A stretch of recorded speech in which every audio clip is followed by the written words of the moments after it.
Today I feel very called to intimately speak about one of the most challenging moments in my life.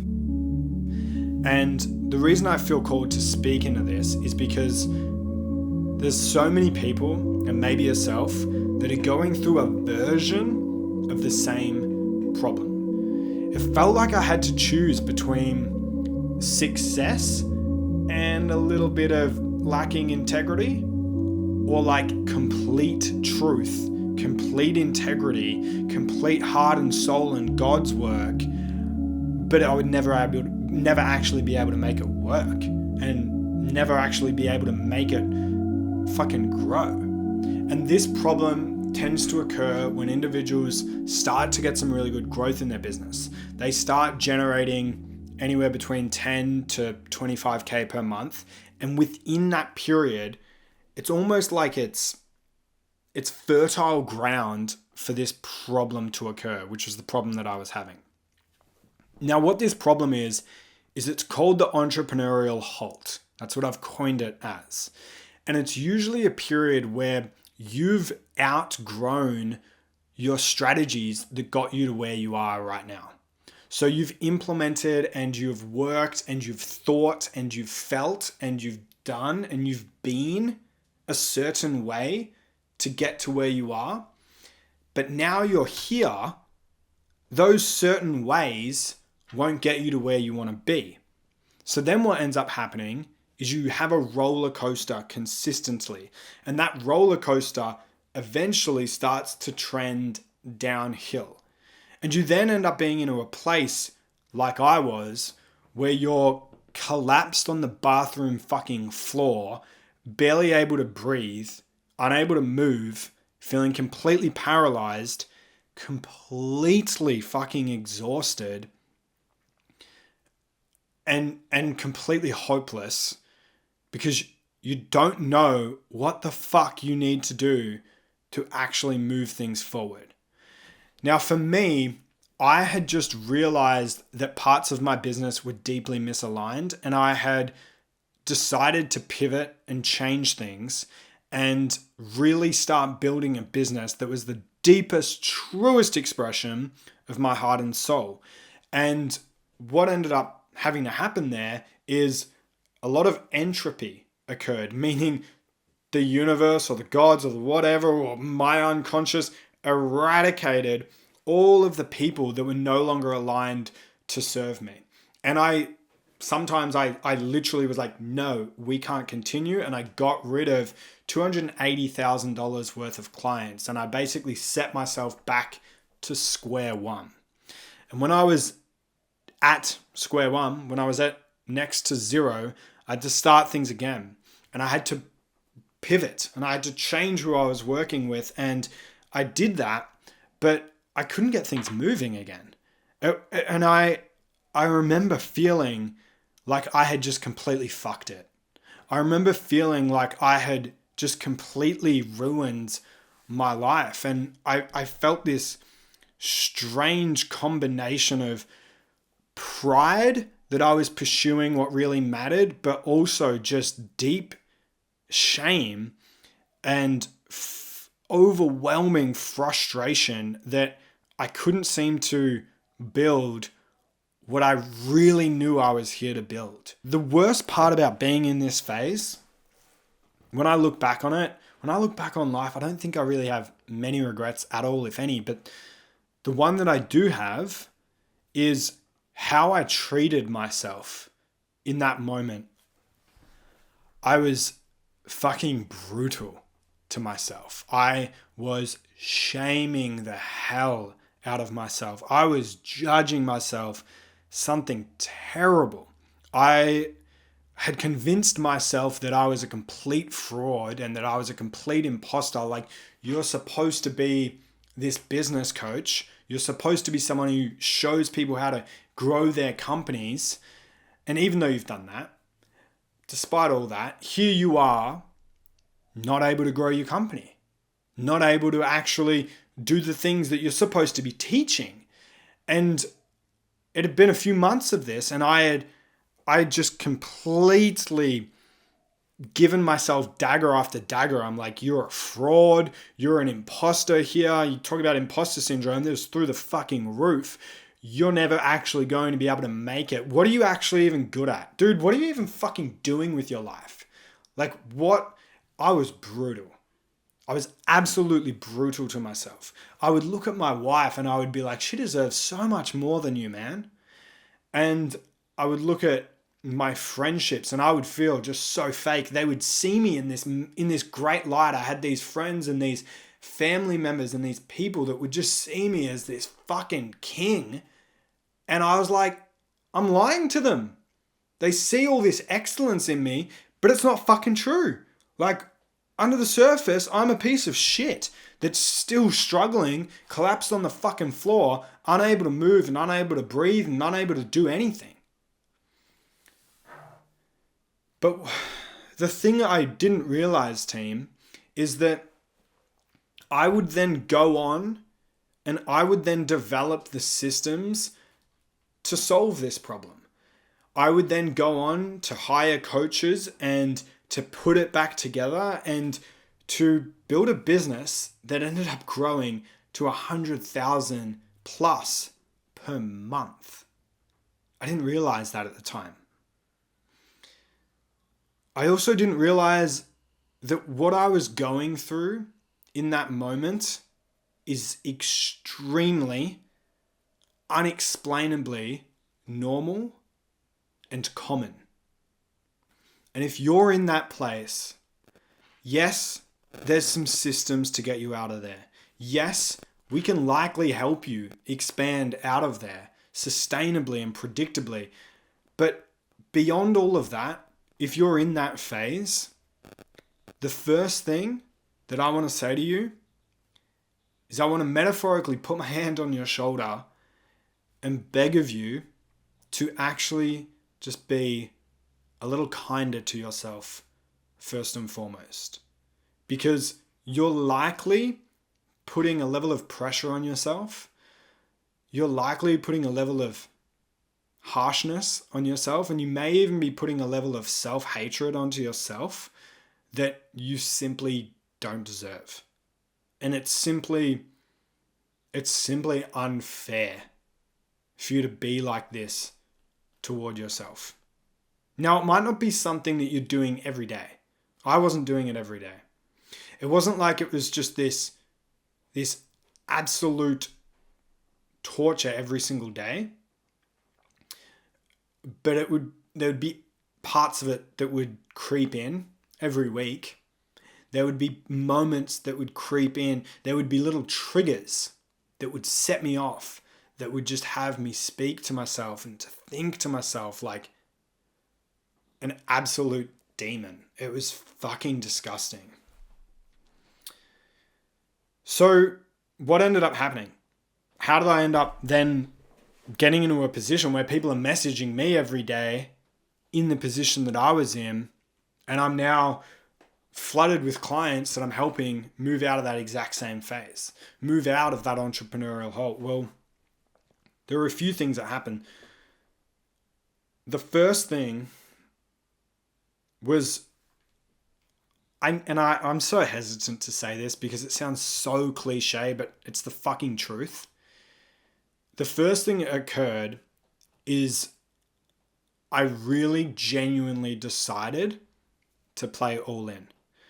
And when I say play all in, I genuinely decided in that moment that I was happy to lose everything. I even had this conversation with my wife and I said, I know this is so much to ask from you, but I need to commit to this like I never have before, and I don't really know how it's going to turn out in the short term, but I am fucking devoted to making it work in the long term, and I need to know that I can pursue this with no ifs and buts, and I can ensure that I actually build what I have been plonked on this earth to create.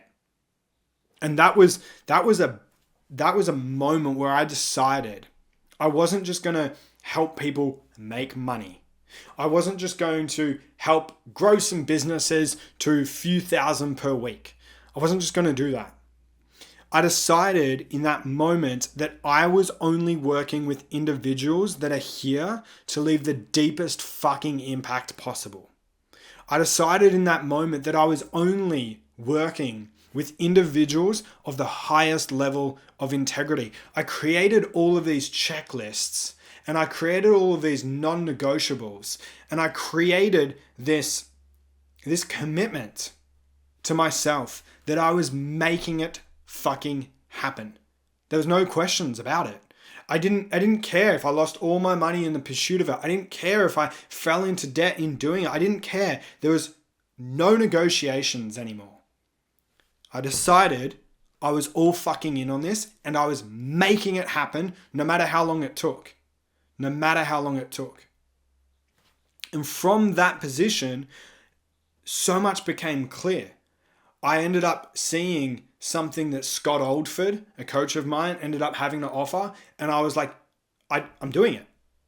Whereas previously, I had all the reasons not to do it. I had all the reasons not to work with a coach. I had no fucking money to work with a coach.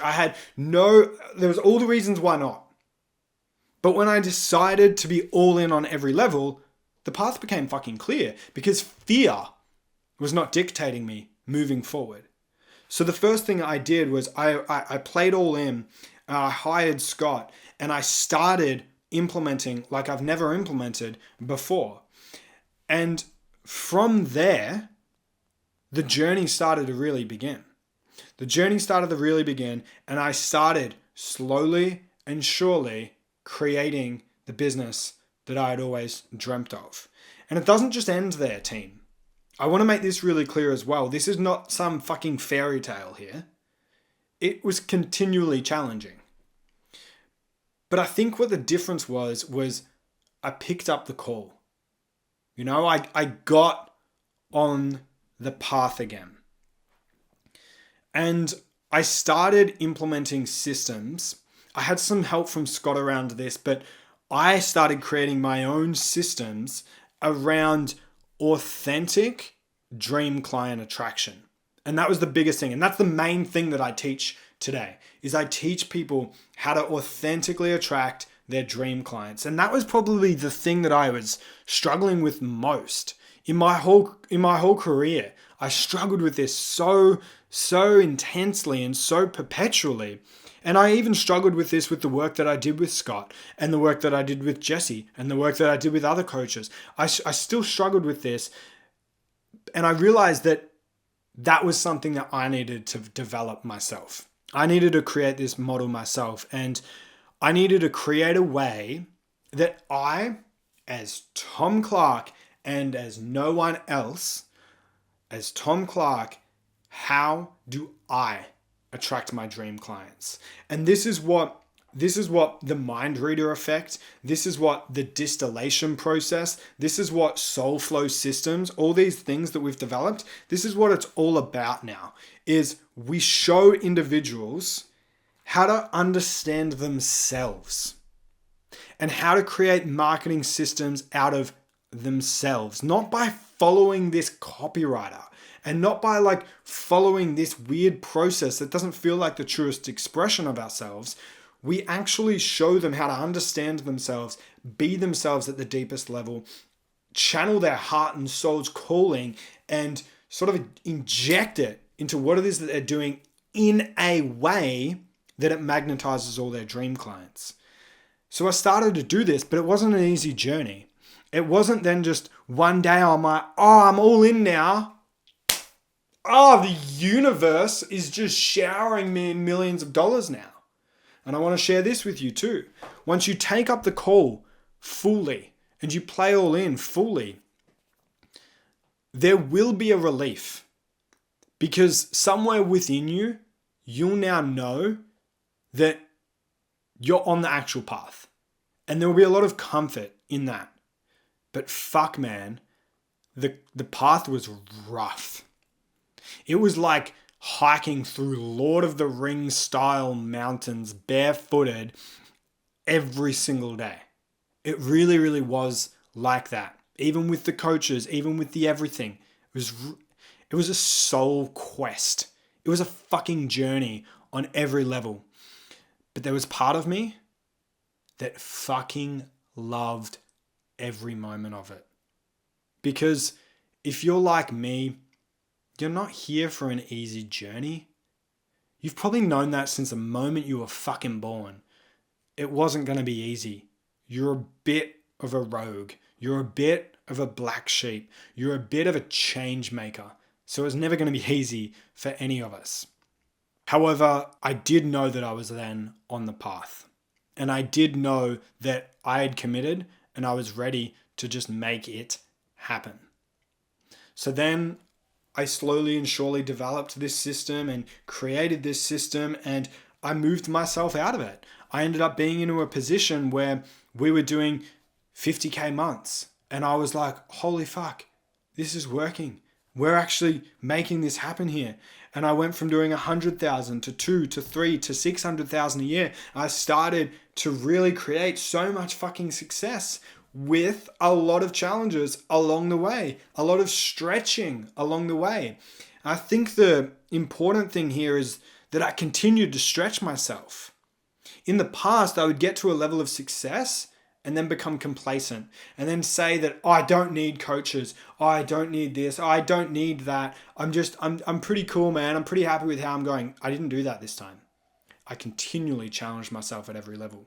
We started creating events, creating workshops that would have $20,000 expenses for us to run them, right?